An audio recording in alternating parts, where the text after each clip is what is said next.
So usually I macerate my blueberries before I make jam out of them. Macerate being adding the sugar to the blueberries and letting it sit overnight. That way the juices of the blueberries come out and we have just this beautiful soupy mixture of blueberries and juice. Today I don't have time for that because I completely forgot. And my blueberries are frozen. These are blueberries I picked up last year from one of the farms that was doing a blueberry festival. I picked up a flat of, I think it was 12 pints or cartons, and I just put them in the freezer and that was it. Well, that was July. It is now May. My husband would like freezer space back, so here I am working on my blueberries, making some jam. Using safe canning practices today based on the FDA. It's basically your safe canning practices. All my lids today are new and clean. Every jar has been sterilized and is going to be in a water bath, as you can see. In this bowl of blueberries, I have some lemon juice for flavor. Berries are known to have higher pectin, so there is no pectin in this today. There we go. We're starting to melt. This is taking a little longer today just because I started with frozen fruit.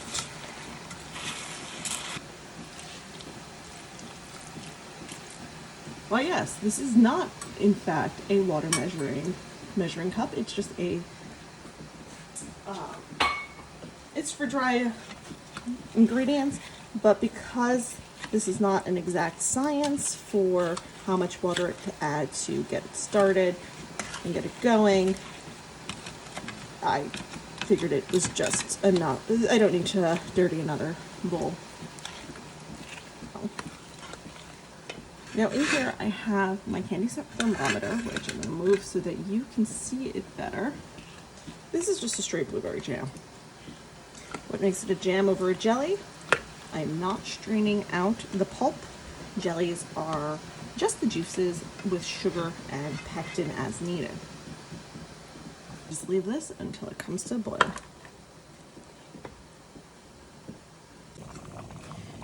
Alright, so I've got a nice rolling boil going on here. It is at about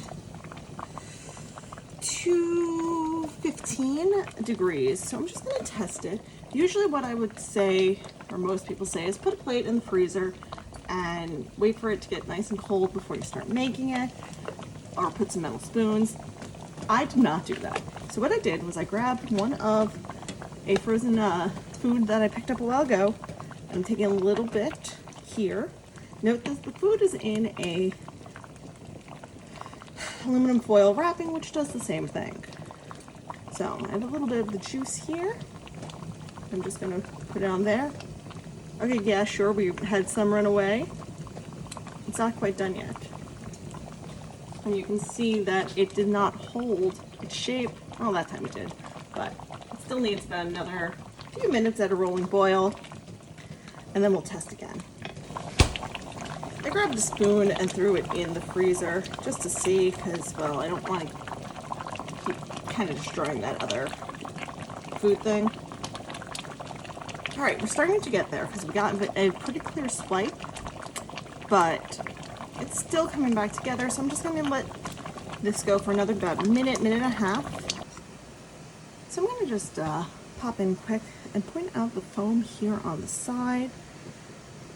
There are canning books that say that you need to remove that for a perfect jar of jam.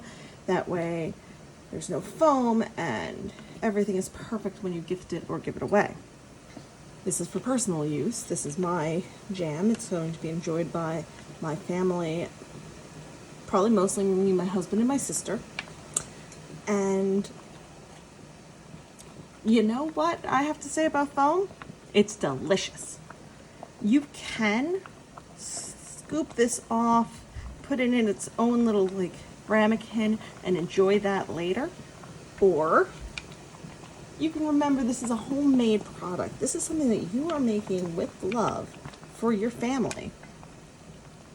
And foam, it's fine. Does nothing to affect canning process or taste.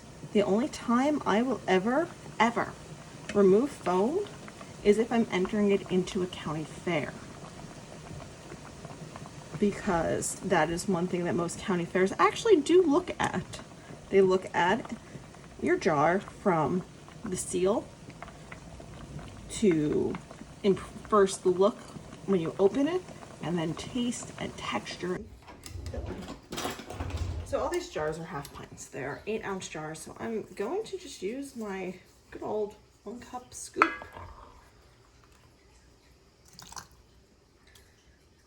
Do I need?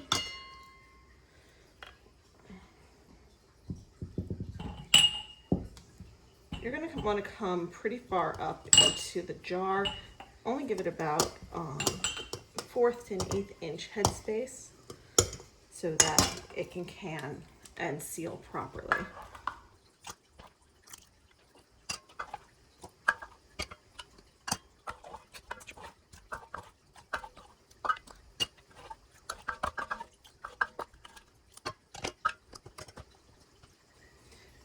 So put these here for a moment and focus on these 5 jars.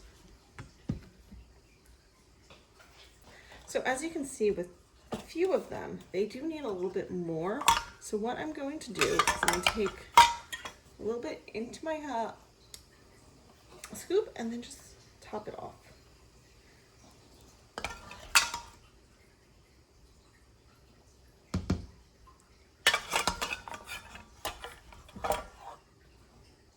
What I'm doing now is I'm just going around the tops with a slightly damp rag. Like, it's damp in the loosest sense of the word.